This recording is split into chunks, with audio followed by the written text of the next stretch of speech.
Metal presence কৃষি সংবাদ সুজলা সুফলা।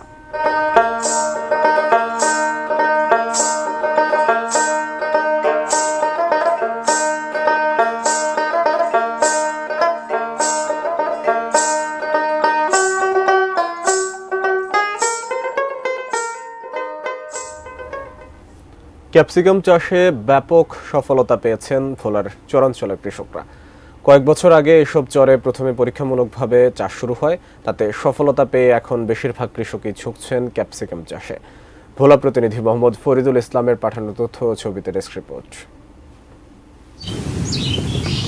গত বছর ভোলা জেলায় ৭০ হেক্টর জমিতে আবাদ হলেও এবছর ৭৫ হেক্টর জমিতে ক্যাপসিকাম আবাদ করা হয়েছে, আর এতে উৎপাদন হয়েছে ১১২০ মেট্রিক টন ক্যাপসিকাম। বাজারের চাহিদা ভালো, তাই দামও ভালো পাওয়া যাচ্ছে। খরার কারণে ফলন খুব ভালো, সব কৃষক এবার লাভবান হবে। আবহাওয়াটাও ভালো আছে, অনুকূলে বাজারটাও এবার নিয়ন্ত্রণে আছে।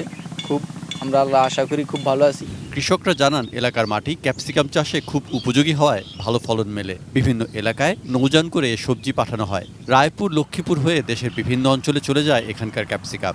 আবহাওয়া ভালো থাকার কারণে আমরা ক্যাপসিকাম মরিচ কইরা খুব লাভবান আছি। যদি এই রেটে থাকে তা আমরা চাই চালান লাভবান হইতাম। যদি বাইরের মাল ঢুকিম দর কমে তারা আমরা চাই চালান আইব না।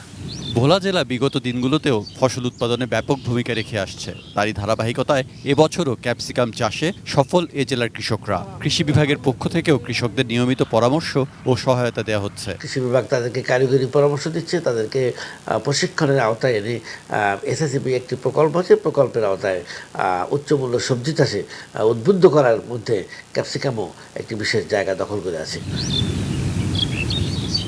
সৈকত Dasgupta, desk report, ATN news.